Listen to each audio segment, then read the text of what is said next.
এই অবস্থায় ইন্ডিয়ার বাংলাদেশ দিদিমণির ভাই মাথা নষ্ট হয়ে ওনাকে আছে। যে যা মানে ডেকে পাঠিয়েছে ইউনূস আলোচনা করতে, সরকার নাকি আর এটাকে থাকবে না। কিভাবে দেখছেন? আমরা ভালোভাবে ব্যবহার করার চেষ্টা আমাদের করছি। দিদিমণি কি বলে মনোযোগ দিয়ে তারপর শুনুন। 20 তারিখের পরে কোন দিক থেকে কোথায় কি ছুটবে, কি হবে, কে ঢুকবে, কিছু বলা যাচ্ছে না। আমরা তো বুঝতে পারছি মোহাম্মদ ইউনূসের সরকার কিভাবে বাংলাদেশের গরিব, অর্ধশিক্ষিত সেই মানুষদের কিভাবে ভারতের এগেনস্টে তাতাবার চেষ্টা করছেন, উস্কাবার চেষ্টা করছেন, এটা আমরা বুঝতে পারছি।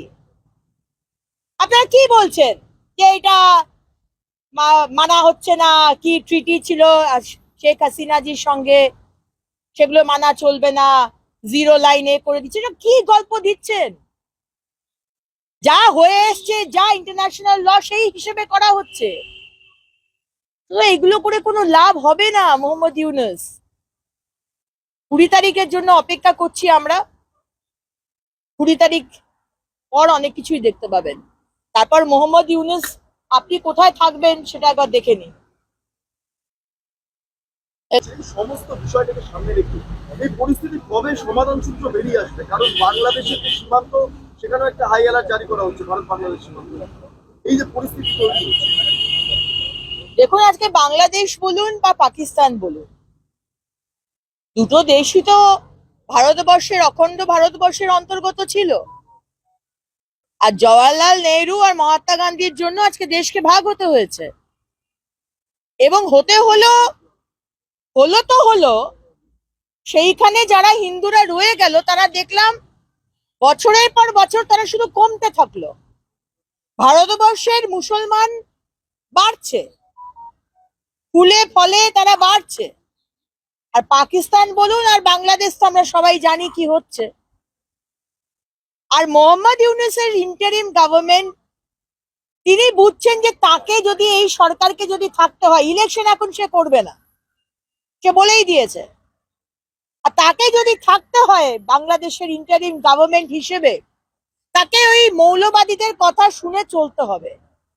মৌলবাদীরা চাইছে এখানে হিন্দু থাকবে না, হিন্দুরা ইদার চলে যাক, নয়তো ধর্ম চেঞ্জ করুক। তাই জন্য মৌলবাদীদের কথায় হাতে হ্যাঁ মেলানো হচ্ছে। আজকে আমরা দেখতে পাচ্ছি না, বর্ডারে আমাদের বিএসএফ যখন বেড়া দিতে যাচ্ছে, তখন বাংলাদেশের বিজিবি তারা বর্ডারের লোকদেরকে, তাদের দিকের গ্রামের লোকদেরকে উস্কাচ্ছে।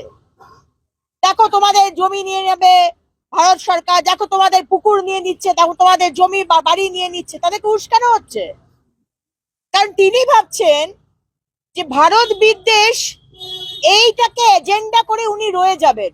এটা হচ্ছে মোহাম্মদ ইউনূস সরকারের এজেন্ডা।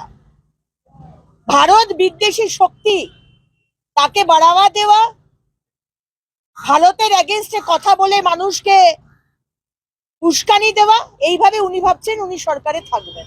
না এইটা মানে কি করে সম্ভব? মানে ভারতকে হিন্দু রাষ্ট্র করলেই কি এই সমস্যার সমাধান হবে আপনারা মনে করছেন?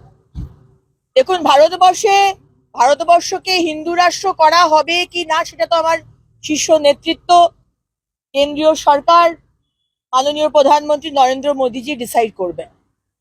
কিন্তু আমাদের যে কনস্টিটিউশন, সেখানে প্রথম থেকে যে কনস্টিটিউশন হয়েছিল, সেখানে তো সোশ্যালিস্ট অ্যান্ড সেকুলার এই কথাটা ছিল না।